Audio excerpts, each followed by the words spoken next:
আসসালামু আলাইকুম ওয়া রাহমাতুল্লাহি ওয়া বারাকাতুহু। সম্মানিত ভিউয়ার্স, আশা করছি আপনারা সকলে ভালো আছেন ইনশাআল্লাহ।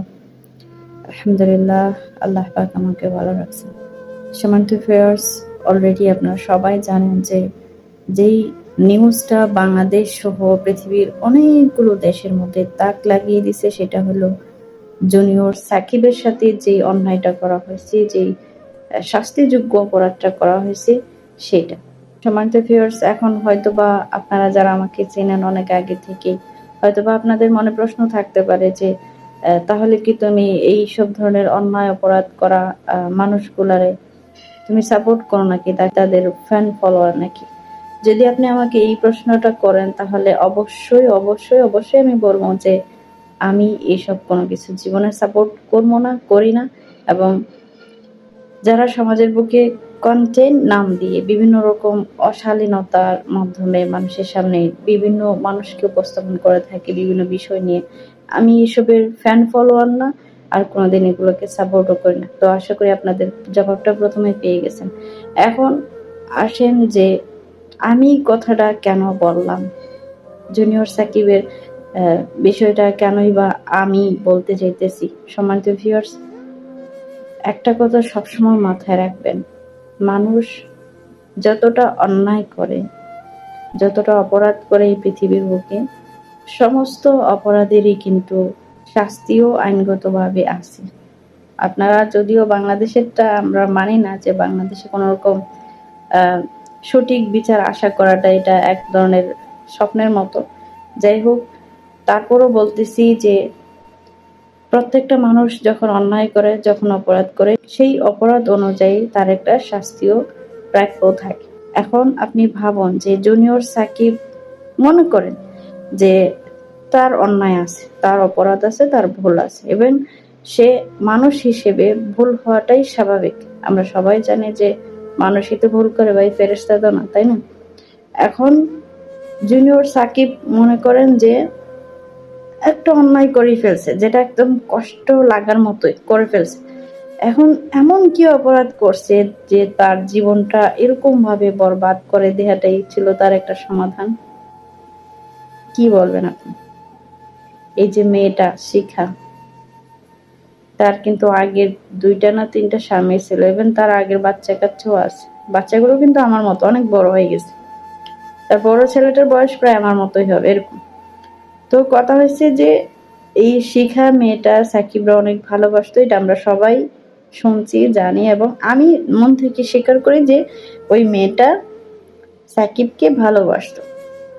এখন ভালোবাসার পরে অনেক কিছু হওয়ার পরে ওরা সংসারেও ছিল, সংসারও করছে, কিন্তু তারপরে আস্তে আস্তে আস্তে আস্তে সংসারের মধ্যে বড় ধরনের ঝামেলা হইতে থাকে, এটা না সেটা, সব সময় একটা না একটা ঝামেলা এই সাকিবের ফ্যামিলিতে কিন্তু লাগেই থাকতো, যতটুকু আমরা সবাই জানি, এবং তারাই কিন্তু এটা ফোকাস করতো। তো সম্মানিত ভিউয়ার্স, এই মেয়েটা অর্থাৎ এই শিখা সাকিবের সাথে যা করছে, যতটুকু করছে, আমি মনে করি যে এই ছেলেটা এখন বাইসা থাইকেও মরার মতো একটা লাশ হয়ে আছে। আপনি মনে করেন যে আপনার বেঁচে থাকার যে একটা সম্বল, ওইটা যদি আপনার হাতে না থাকে, আপনি কি করে বেঁচে থাকবেন? আপনি আপনার জায়গা থেকে একটাবার ভাবুন, ওই ছেলেটা কতটা কষ্ট করতেছে, আর এখন তার কতগুলো চিকিৎসা, কতগুলো টাকার প্রয়োজন। সে কিন্তু একজন মধ্যবিত্ত ঘরের সন্তান। তার বাপ মায়ের এতটুকু সম্পদ নাই যে এখন কোনো কিছু বিক্রি করে তার সম্পূর্ণ চিকিৎসাটুকু তারা নিজেরাই করাইতে পারবে। এখন আমরা যতটুকু তার পাশে আছি, যতটুকু আমরা দিতেছি সবাই মিলে আর কি, ঠিক ততটুকু সে চিকিৎসা করাইতেছে। শিখাকে নাকি অলরেডি গ্রেফতার করে ফেলছে, সে নাকি এখন হেফাজতে আছে। এখন তার কি শাস্তি হবে বা হবে কি হবে না, এটা একমাত্রই ডিপেন্ড করে ওই যারা শাস্তি দেনেওয়ালা তাদের উপর। কেননা আপনারা সবাই হয়তোবা জানেন যে বাংলাদেশে এমনও নিয়ম আছে যে একটা ব্যক্তি মনে করেন যে কোনো রকম অন্যায় করে নাই, কোনো রকম ওইরকম কোনো কিছুই করে নাই যেটাতে তাকে ফাঁসানো হয়েছে, কি দিয়ে? টাকা দিয়ে। আবার দেখবেন 7 খুনের আসামিও কেমন যেন বাবুগিরি করে জেল থেকে বের হয়ে যায়। কেন জানেন? টাকার পাওয়ার। আরো কত কি, ওইটা বললাম না, আরো কত কি ওইটা বাকি রেখে দিলাম, সিক্রেটে থাকলো, আপনারা আমার চেয়ে ভালো বুঝবেন। এখন আমার কথা হয়েছে, সাকিব যেরকম একটা অবস্থানে এখন আছে, তার সাথে যেই শাস্তিযোগ্য অপরাধটা করা হয়েছে, অবশ্যই সেটার শাস্তি আমরা আশা করি।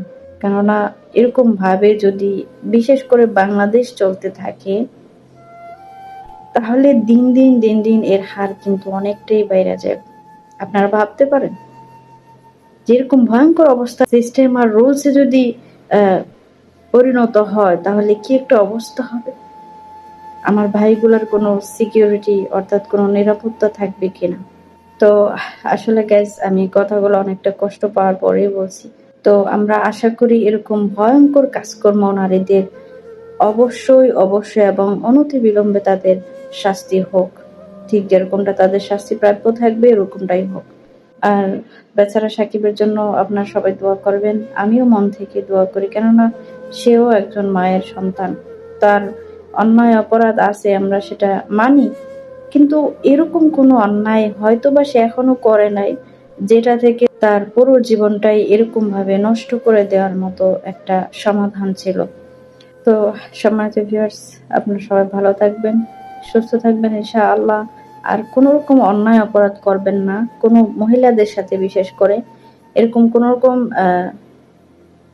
কি বলবো, যে যাক ওই রকম কোনো কিছু করবেন না। আমি আশা করি আপনারা বুঝতে পারছেন, আমি ভেঙ্গি বলাটা আমার পক্ষে দ্যাটস ইম্পসিবল ফর মি। তো সেফ থাকবেন ইনশাআল্লাহ। অবশ্যই যিনি জীবনসঙ্গী হবে, তাকে অন্ততপক্ষে ভালোবাসার চেষ্টা করবেন এবং বোঝার চেষ্টা করবেন। কোনো রকম ঝগড়া ঝামেলা উঠা সেটা করার কোনো দরকার নেই। আর কোনোদিন কোনো রকম অন্যায় করা যাবে না, আবারও বলতেছি। সেফ থাকবেন সবাই ইনশাআল্লাহ। আপনাদের সকলের জন্য দোয়া করি, আল্লাহ পাক আপনাদের সবাইকে হেফাজতে রাখুক ইনশাআল্লাহ। আমার জন্য দোয়া করবেন। আসসালামু আলাইকুম ওয়া রাহমাতুল্লাহ।